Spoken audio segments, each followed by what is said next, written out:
Welcome back. Little technical glitch. Facebook decided to block that live. Not sure why. So let's take it from the top.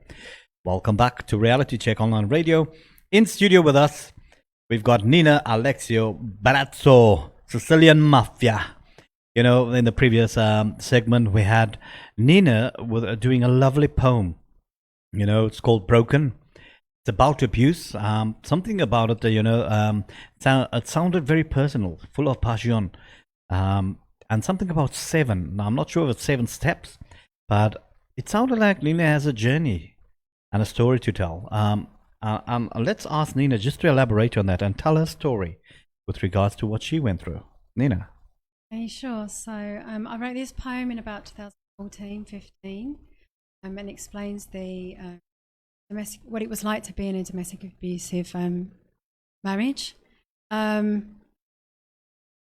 So it can be quite hard to articulate what that experience is like. So I think this poem says it best. And right near the beginning of that journey, it was really helpful to become more educated about the different forms of domestic abuse. We all know the regular ones that are often in the media, even our sparge shopping bags, but it doesn't really explain what they all are. And when I was at the small claims court to file a protection order, I saw these 7 forms of domestic abuse. Different countries will have a different amount or how they explain them. But here it said that you've got physical, psychological, emotional, social, spiritual, economical, and sexual. So just being able to name these things and then look more deeply into these different forms as a self-reflection tool. Have I experienced any of these in any different way, or maybe even have I perpetrated them in any particular way? I think it's a good way to self-check with those, because the thing is that when you're in a toxic environment, it might be hard for you to identify, and you might stay longer in it or feel trapped in it or even normalize it because you might have experienced it growing up or in the society or in the home environment for so long. And that's what keeps a lot of people in domestic abusive relationships or environments. Thank you very much, Nina.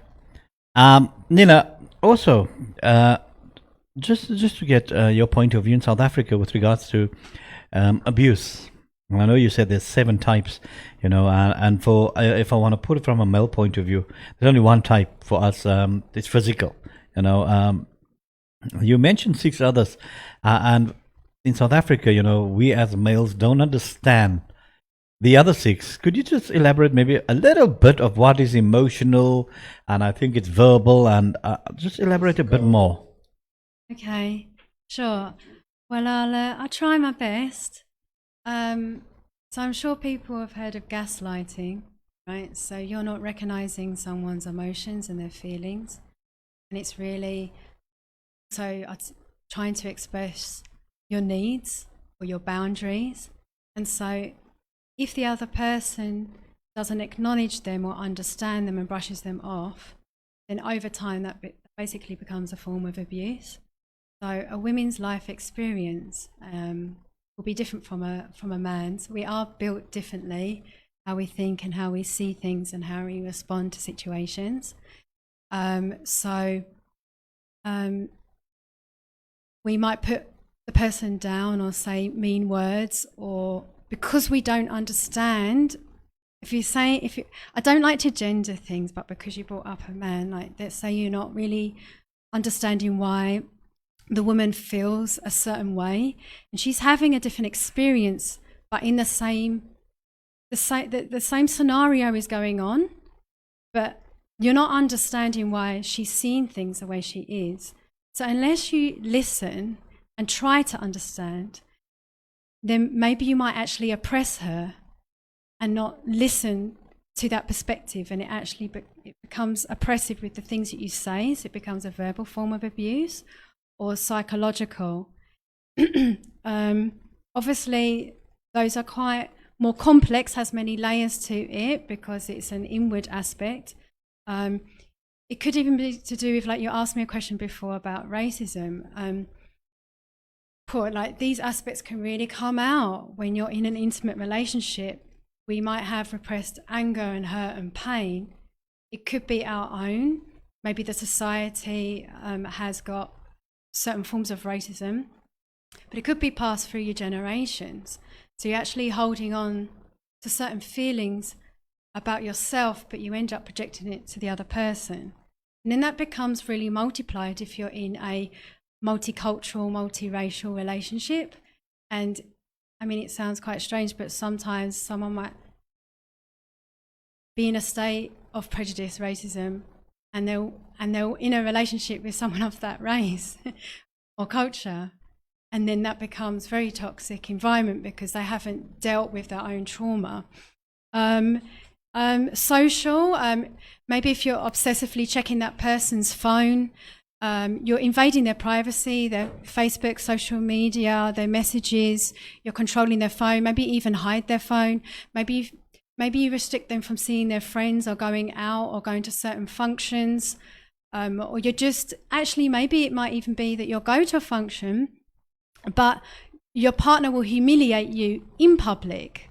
So actually it's a form of social abuse because your spouse is supposed to be the one who's got your back, but actually they're putting you down or bullying you in a social context, right? Which can cause a type of isolation, and you might end up becoming a bit of an introvert because your partner is showing you up in public. So I'm trying to briefly go through some of these things. Spiritual is a very deep one that can be spoken about from different faiths and different perspectives. On the one side, it could be the faith leaders. What kind of role models are they communicating, and how do they articulate and express the faith?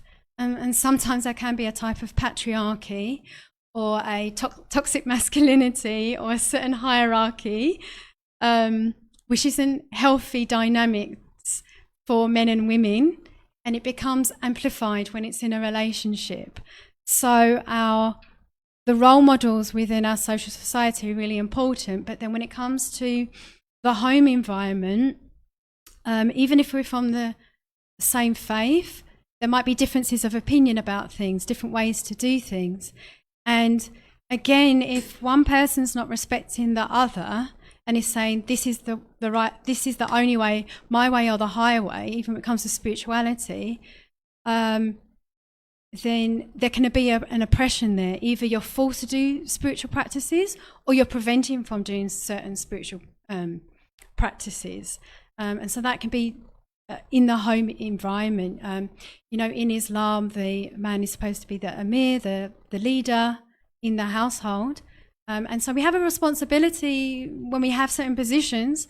Sometimes that can be abused, and it can become a spiritual kind of oppression. It can come in different forms, way you dress or way you might do the spiritual acts.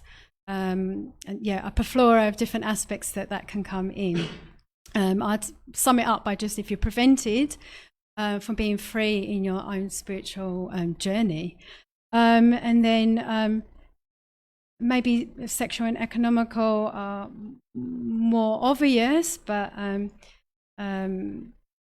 obviously you can have rape and forced into sexual acts when you're in a marriage, and sometimes in the cycle of abuse, like it's kind of normalized, like a make-up sex or something. Like maybe you're angry and you have an argument, you don't actually talk it through, you don't actually deal with what happens, but you think that sex or making out is going to like make up for it. And in some ways we are in an illusion that it does. There's some kind of euphoria or some kind of connection, but you haven't dealt with the root problem. So that those dynamics are quite complex, because it would depend on your life history of how the sexual abuse can come in, but it can interweave into this cycle of abuse, where either it's forced or it's used as a tool of sex can mask guilt, shame, anger and different feelings, and it's actually not a true intimacy. So true intimacy is actually through being emotionally vulnerable and being able to express your needs and your boundaries and your feelings. And so the sex can be it should be a byproduct of true connection, but it can be misused in a relationship. And so even if it seems like it's consensual, deep down it might. Is it working okay? Okay. So on the outward, it might seem that it's consensual, but the needs of the woman, for example, have not been met. So do you want me to continue? Yeah. So